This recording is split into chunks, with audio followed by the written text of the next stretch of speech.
Myself, Dr. Somu Singh, Assistant Professor, Faculty of Education, Banaras Hindu university.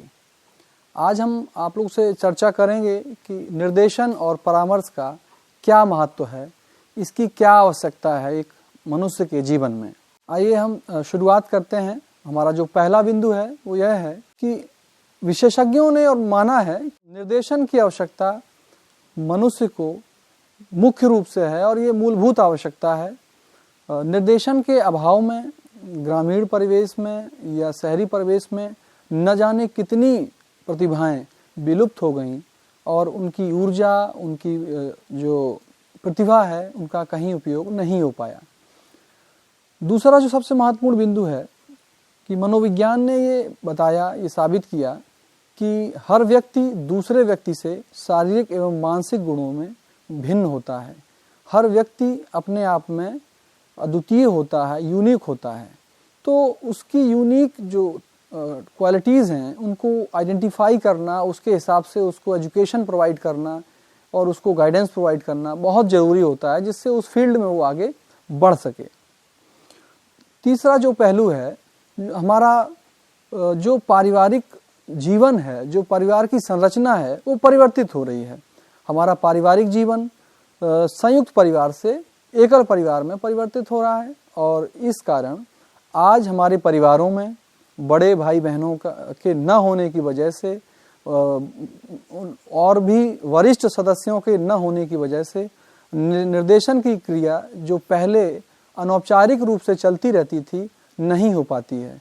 तो कहीं ना कहीं निर्देशन की आवश्यकता आज इन एकल परिवारों के प्रचलन के बढ़ने से भी महसूस की जाती है। एक और भी कारण है जिसकी वजह से निर्देशन की आवश्यकता को स्थापित किया जा सकता है। हमारे देश में जनसंख्या बहुत तेजी से बढ़ रही है और मानवीय संसाधनों का विस्तार भी तेजी से बढ़ा है। तो हमारा जो सुनियोजित विकास है वो कहीं ना कहीं प्रभावित हुआ है।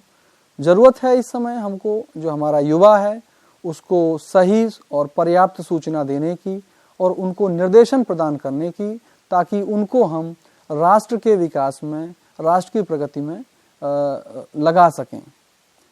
अगली महत्वपूर्ण बात है कि जो हमारी शैक्षिक और सामाजिक महत्वाकांक्षा है, हमारे परिवार के, हमारे समाज के, हर एक संस्था की, चाहे वो किसी वर्ग की हो, किसी भी तबके का हो, वो अपने सामाजिक स्तर को बढ़ाने के लिए सचेष्ट है, वो जागरूक है। आज हर एक वर्ग वो अपने आप को शिक्षा के माध्यम से, कई अन्य माध्यमों से बहुत अच्छी स्थिति में ले जाना चाहता है। तो उसको गाइडेंस की ज़रूरत है, निर्देशन की ज़रूरत है।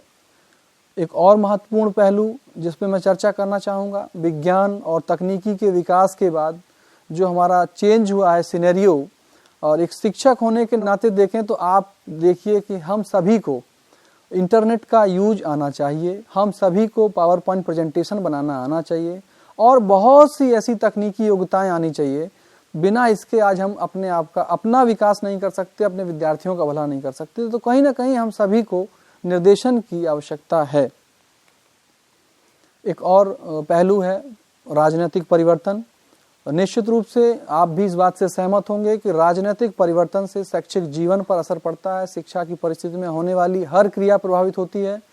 तो यदि कोई शैक्षिक नीति है, एजुकेशनल पॉलिसी है, कोई एजुकेशनल प्लान है, उसका सफल क्रियान्वयन संचालन करना है, तो उसके लिए शिक्षा की प्रक्रिया से संबंधित समस्त व्यक्तियों का हमें निर्देशन करना पड़ेगा, उनको गाइडेंस प्रोवाइड करना पड़ेगा।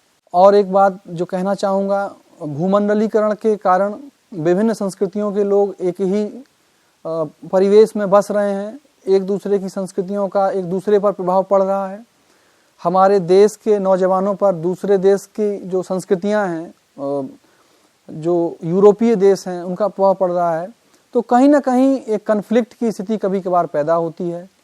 उनके मूल्य परिवर्तित हो रहे हैं, किस तरह जीवन जिया जाए, कौन सी संस्कृति बेहतर है या कोई मिली जुली संस्कृति को अपनाया जाए, इन सब समस्याओं के समाधान हेतु भी निर्देशन की आवश्यकता महसूस की जाती है। एक और बहुत महत्वपूर्ण पहलू है, आज का युग विशेषीकरण का युग है, स्पेशलाइजेशन का युग है। हर क्षेत्र में, स्वास्थ्य के क्षेत्र में देखें, शिक्षा के क्षेत्र में देखें, उद्योग में देखें, हमारे हर जगह विशेषज्ञों की ज़रूरत पड़ती है। बहुत नई नई विधाएं, नई नई ज्ञान की शाखाएं सामने आ रही हैं, तो उनके लिए विशेषज्ञों की ज़रूरत पड़ती है। तो उनमें सही व्यक्ति पहुँचें और सही तरीके से उसमें अपना वो विकास करें, प्रगति करें, इसके लिए भी निर्देशन की आवश्यकता है। अंतिम बिंदु जो मैं चर्चा करना चाहूँगा, व्यक्ति की जो विकासात्मक आवश्यकताएं हैं वो शैक्षिक रूप से, व्यक्तिगत रूप से, व्यावसायिक रूप से वो विकास करना चाहता है। इन सब बातों को ध्यान में रखते हुए भी निर्देशन की आवश्यकता हो। कई कारण है विकास करने के। आप एक छोटा सा कारण, अच्छी एजुकेशन इसलिए चाहता है ताकि अच्छी नौकरी मिले, अच्छी नौकरी मिलने के बाद उसका सामाजिक आर्थिक स्तर अच्छा हो।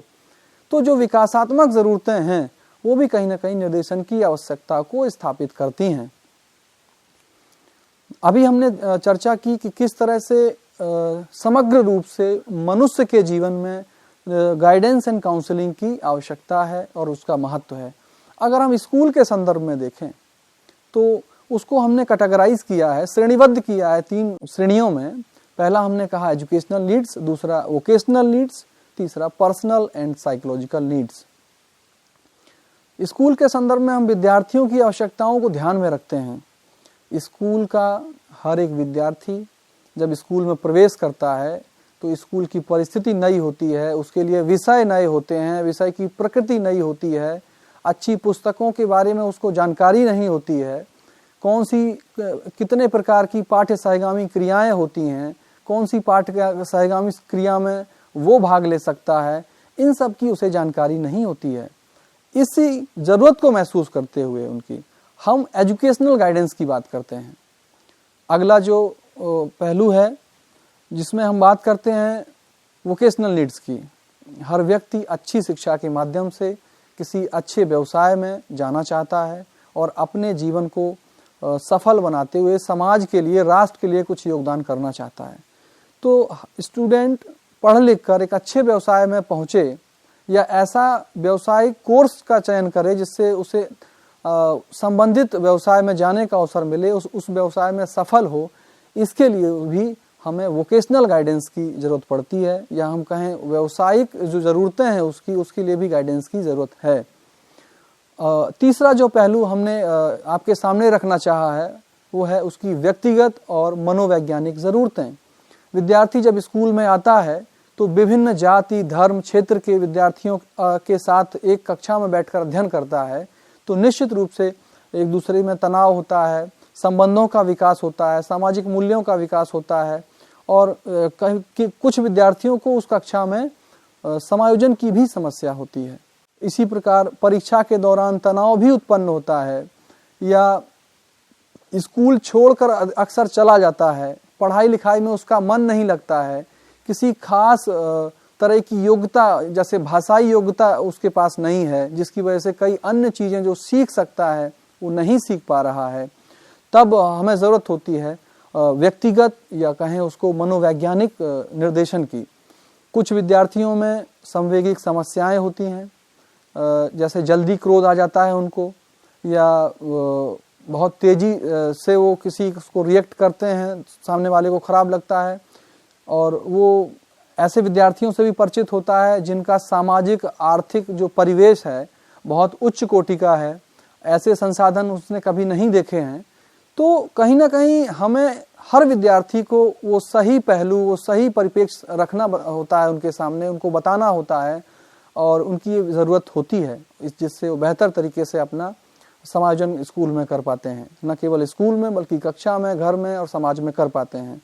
तो अभी हमने चर्चा की कि निर्देशन की आवश्यकता मनुष्य के जीवन के साथ साथ हमारे स्कूल में किस प्रकार से है, ये निर्देशन की आवश्यकता है।